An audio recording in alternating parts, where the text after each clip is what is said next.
Bem-vindos ao canal Buscadores do Conhecimento. Este vídeo é uma pequena introdução sobre Baal. Esqueça o diabo. Antes dele existiu Baal, um deus poderoso, senhor das tempestades. Acredite ou não, a história da luta entre o bem e o mal é muito mais complexa do que você imagina. Esqueça o diabo por um instante, pois muito antes dele existiu um Deus tão poderoso que desafiou o próprio Yahweh.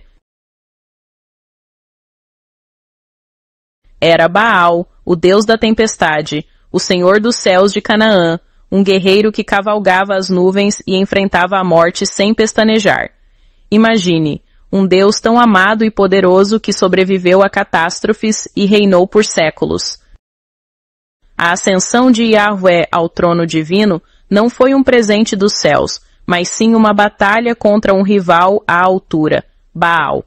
Uma disputa épica que moldou o destino da religião e das mitologias. Yahweh subiu, mas Baal foi relegado a demônio, um servo do inferno. Mas antes da demonização, quem era Baal?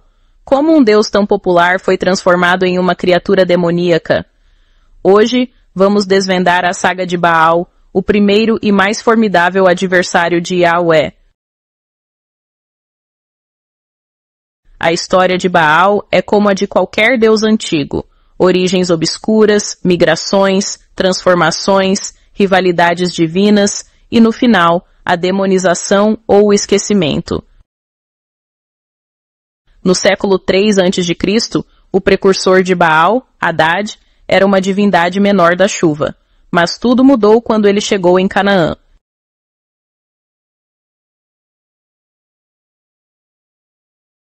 Ao contrário de outros lugares, Canaã dependia das chuvas de inverno. Eram tempestades violentas que garantiam a colheita e a vida. Hadad, um deus coadjuvante, se tornou Baal, o senhor das tempestades, em Canaã. E Baal era mais que um nome, era um título de poder. Conhecemos Baal pelas histórias de seus inimigos, mas, em 1928, descobrimos a cidade de Ugarit e seus textos sagrados.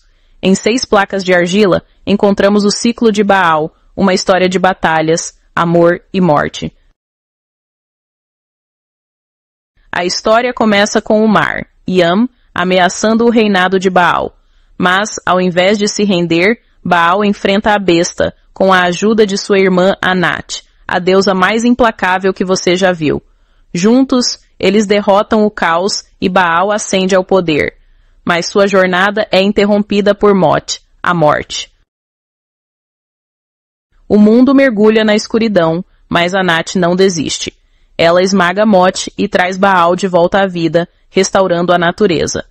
A batalha de Baal contra a morte virou um ciclo de vida e morte que ecoava na vida do povo de Canaã. Por isso Baal era tão adorado em Canaã. Ele representava o poder da natureza, a luta entre o bem e o mal e a esperança na vida após a morte.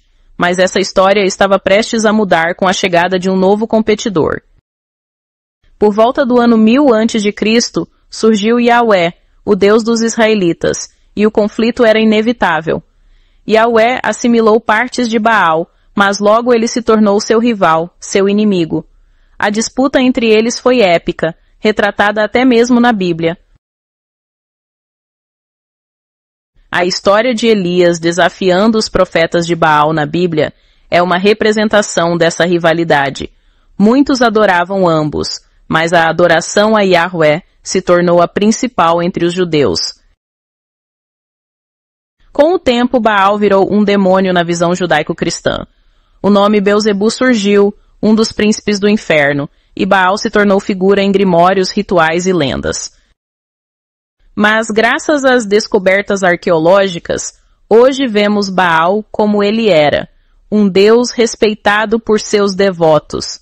Sua história é muito mais do que um conto sobre o mal. É um lembrete de que precisamos estudar o passado com curiosidade e mente aberta. E obrigado a todos por estarem aqui.